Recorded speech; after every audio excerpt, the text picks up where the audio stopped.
Allah, mari kita bersyukur kepada Allah Subhanahu wa taala atas rahmat dan nikmat ya Allah yang telah diberikan kepada kita semua.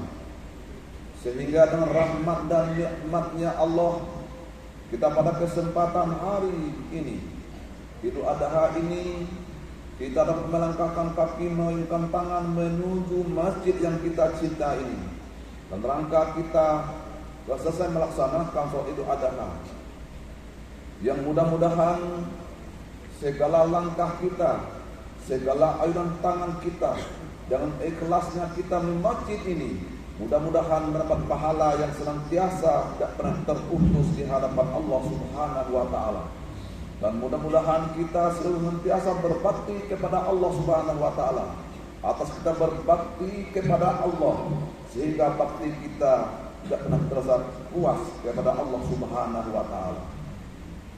Salam berserta salam senantiasa kami sampaikan kepada junjungan kita, Nabi besar kita Muhammad sallallahu alaihi wasallam. Mudah-mudahan kita di yaumil akhir nanti senantiasa mendapat syafaat dari Nabi kita Muhammad sallallahu alaihi wasallam. Kemudian marilah kita meningkatkan keimanan dan ketakwaan kita kepada Allah Subhanahu wa taala dengan takwa yang sebenar-benarnya, karena ketakwaanlah yang mampu menyelamatkan kita, baik kita di dunia dan di akhirat kelak, sehingga azab dan murkanya Allah dijauhkan oleh Allah Subhanahu wa taala.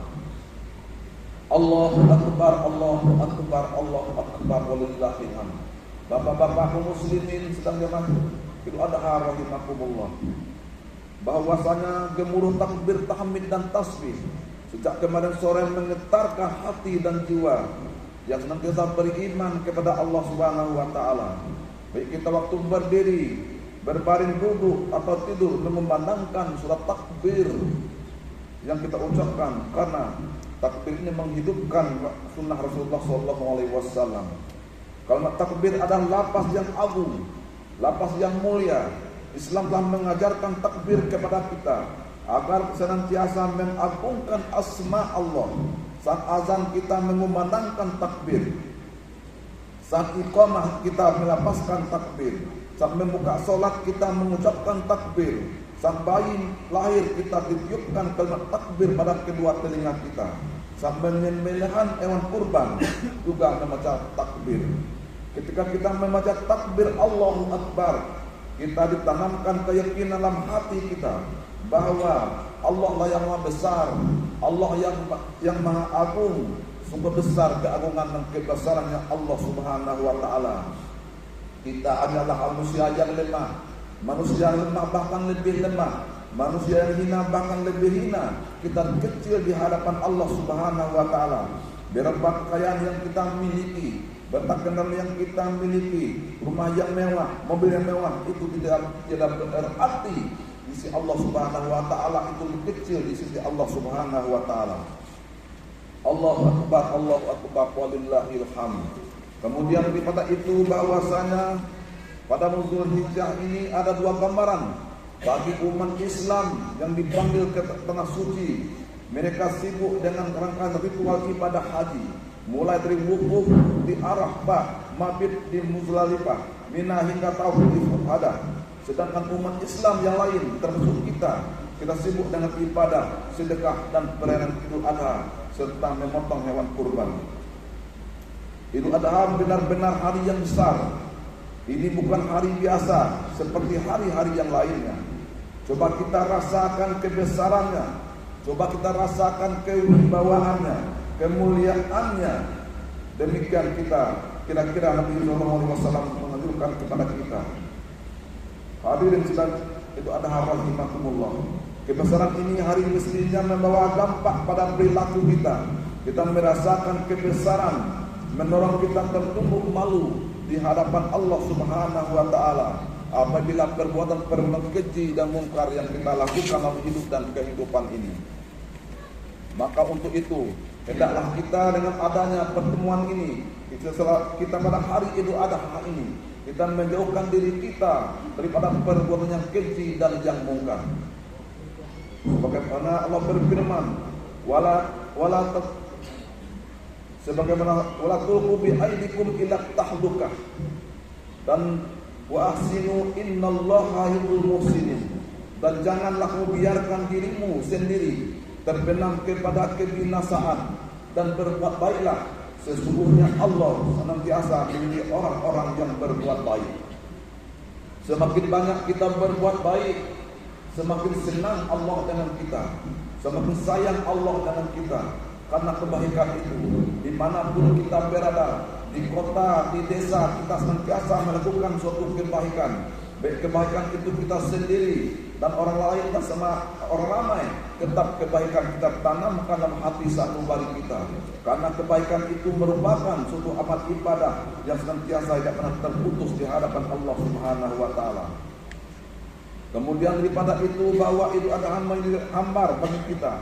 Itu hal menjadi tak banyak berarti bagi kita kalau perbuatan pasya yang kita lakukan, perbuatan tidak baik yang kita lakukan dalam hidup dan kehidupan ini. Tentu perbuatan yang salah, tentu kita akan mendapat dosa di sisi Allah Subhanahu wa taala. Maka untuk ini, pada hari ini ibadah kurban kita berusaha untuk melakukan ibadah kurban bagi orang-orang mampu mengorbankan hartanya, melalui harta ternak dan sebagainya.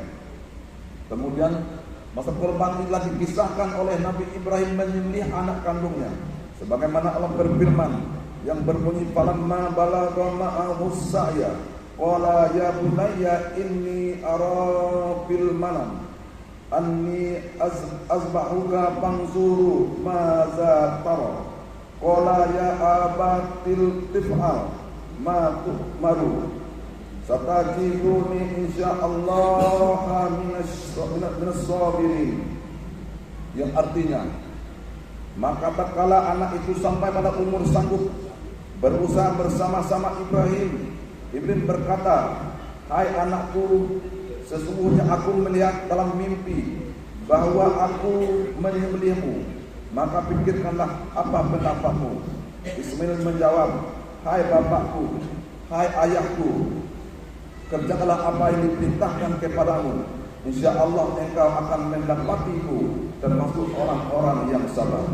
Dengan adanya suatu kisah penyembelihan hewan kurban ini, atau penyembelihan telah dilakukan oleh Ibrahim menyembelih anak kandungnya, itu belum mimpi bahwa kemudian tatkala orang tuanya Ibrahim ingin menyembelih anak kandungnya yang bernama Ismail, apakah ada rongrong, apakah ada hambatan, apakah ada yang menghalang seorang ayah kandungnya yang ingin menyembelih anak kandungnya? Ada yang mendorong. Siapa yang mendorong itu? Yaitu iblis. Iblis selalu menggoda manusia daripada perbuatan baik kepada perbuatan yang buruk. Lalu iblis itu berkata kepada Ismail, wahai Ismail, bahwa ayahmu ingin menyembelihmu, ayahmu mengasah pisau yang tajam. Bagaimana pendapatmu, hai Ismail? Lalu Ismail menjawab, karena itu merupakan perintah bil amar, perintah, karena perintah itu harus dilaksanakan dengan kehendak Allah Subhanahu wa taala, sehingga setan itu tidak mampu menggoda yaitu Ismail itu. Lalu setan itu menggoda lagi ibu dari Ismail yang bernama Siti Hajar, menggoda Siti Hajar bahwa Ismail ingin disembelih oleh ayah kandungnya yaitu Ibrahim. Lalu Siti Hajar mengatakan melempar iblis itu sehingga itu jauh, sehingga tidak mampu menggoda yaitu Siti Hajar itu. Lalu dengan lempar 7 batu itu akhirnya setan dari jauh-jauh. Maka setan merupakan musuh yang nyata bagi kita. Ya ayyuhallazina amanu qulu bisilmi kaffah wa la tattabi'u khutuwati syaitan innahu lakum aduwwun mubin. Wahai orang-orang yang beriman, masuklah kamu ke dalam Islam secara menyeluruh dan janganlah kamu mengikuti langkah-langkah setan. Sesungguhnya setan itu adalah musuh yang nyata bagimu. Dengan kemudian bahwasanya akhirnya setan dari jauh tidak mampu menggoda Ismail dan Siti Hajar itu. Kemudian daripada itu, lalu ayah berkata, wahai anakku, bahwa aku ingin menyembelih kamu. Ini adalah perintah Allah Subhanahu wa taala. Karena perintah Allah harus dilaksanakan. Suatu saat ditarik oleh ayah kandungnya Ibrahim dibaringkan Ismail itu dengan senjata yang tajam, dengan pisau yang tajam. Karena yang tajam itu ingin menyembelih anak kandungnya. Kemudian berbaring, wahai Ismail, pejamkanlah matamu, karena ayah ingin menyembelihmu. Dan juga ayah juga memejamkan mata. Kemudian disembelih ayahnya, diganti oleh Allah dengan seekor kipas yang besar, yaitu wa fadainahu bizihin azim. Dan kami tebus anak itu dengan seekor sembelihan yang besar. Diganti oleh Ismail itu, diganti oleh Allah dengan seekor kipas yang besar. Itu kehendak Allah Subhanahu wa taala. Kenapa demikian? Karena Allah senantiasa menguji kita. Allah senantiasa menguji kita. Baik kita tatkala kita hidup di dunia ini, ujian itu hanya ada di dunia saja. Di akhirat itu tidak ada ujian lagi. Di alam rahim tidak ada ujian lagi. Tetapi ujian yang mana tatkala kita berada di dunia ini. Bapak-bapak, ibu-ibu, kaum muslimin wal muslimat sedang jemaah Idul Adha rahimakumullah. Maka untuk itu bahwasanya cobaan-cobaan yang diberikan oleh Allah kepada Ibrahim, kepada nabi-nabi lain terhadap anaknya, tidak memgoyah iman yang ada dalam hatinya, menumbuhkan takwa yang ada dalam kalbunya. Karena ketakwaan itu akan mampu menyelamatkan kita di dunia dan di akhirat nanti. Karena ketakwaan itu hendaklah kita dicontoh Ibrahim. Bagaimanapun contoh, bagaimanapun cobaan yang dihadap oleh Ibrahim ini, tetapi sedikit pun imannya tidak akan goyang menghadap Allah Subhanahu wa taala. Dan juga nabi-nabi yang lain, yaitu Nabi Yusuf digoda oleh Siti Zulekha, tetapi dengan godaan yang digoda Siti Zulekha itu tidak mengoyang imannya untuk berbakti kepada Allah Subhanahu wa taala. Dan juga Nabi Ayub merasakan sakit lama, lebih kurang 18 tahun Nabi Ayub sakit, tetapi dengan sakit yang dideritanya, tetapi tidak ada mengoyak iman yang ada dalam hatinya. Inilah contoh. Maka untuk itu, selagi kita masih hidup di dunia ini, nyawa kita masih ada dalam tubuh kita masih bisa melihat, kita masih bisa mendengar, kita masih bisa melangkah, kita masih bisa mengayunkan tangan. Saat itulah kita senantiasa untuk membersihkan hati dan jiwa kita. Dan kalau kita menghadapi cobaan, harus sabar, sholat dan sabar menghadapi cobaan-cobaan yang diberikan oleh Allah Subhanahu wa taala. Sebagaimana dalam hadis kursi, "Man lam yashkur ala na'ma wa lam yashkur ala bala'i fal yakhruj min tahtis sama'i wal ardh wal yakhruj rabban siwa'i."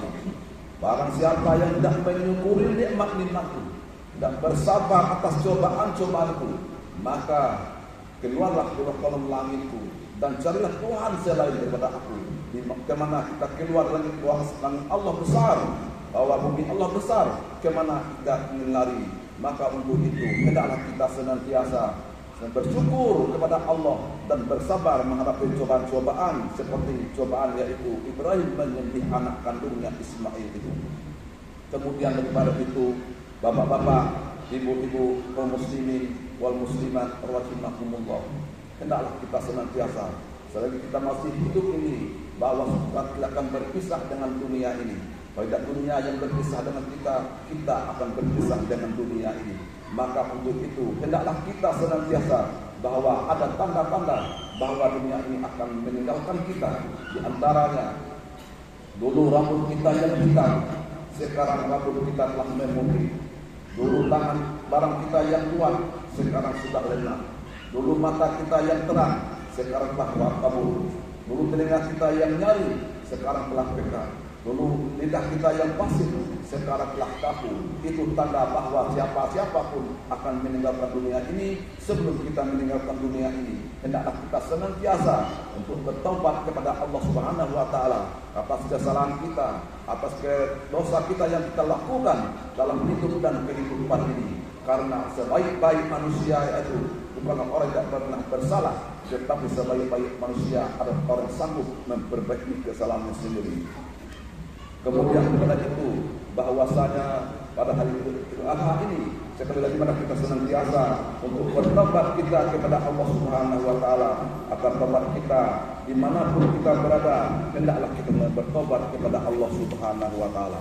Bapak-bapak kaum muslimin sedang jemaah Idul Adha rahimakumullah, hendaklah kita dengan adanya kejadian-kejadian yang dilakukan oleh Ibrahim menyembelih anak kandungnya, itu mengingatkan agar kita bagi kita, pengalaman bagi kita, agar kita bisa menjadi orang senantiasa bertakwa kita kepada Allah Subhanahu wa Ta'ala. Hikmahnya itu agar mampu tatkala kita menyembelih hewan kurban, kita hendaklah senantiasa memakai pisau yang tajam, yang lebih tajam lagi itu lebih bagus, yang sampai kita memakai benda-benda yang tumpul. Oleh sebab itu, hikmah bagi kita dengan adanya penyembelihan hewan kurban ini lalu dilakukan bersejarah dulunya, yaitu Ibrahim menyembelih anak kandungnya sendiri Ismail diganti oleh Allah dengan seekor kibas. Kemudian sekali lagi hendaklah kita senantiasa untuk bertobat kepada Allah Subhanahu wa Ta'ala dimanapun kita berada, karena kita terbiasa bertobat, insya Allah kita akan diselamatkan oleh Allah Subhanahu wa Ta'ala. Itulah khutbah kita yang singkat ini.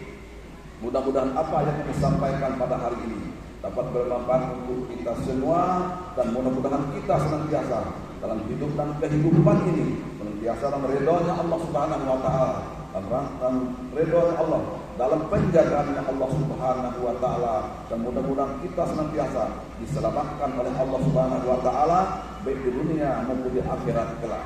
Itulah yang saya sampaikan. Mudah-mudahan khutbah kita sekat ini dapat bermanfaat untuk kita semua. Apapun cobaan yang kita hadapi, harus penuh sabar dan sabar, salat dan sabar dalam menghadapi cobaan-cobaan ini. Itulah kemudian dari itu apa yang disampaikan dapat bermanfaat untuk kita semua. Barakallahu li wa lakum fil Qur'anil azim wa nafa'ani wa iyyakum bima fihi minal ayati wal dhikril hakim wa taqabbala minni wa minkum tilawatahu innahu huwal ghafurur rahim.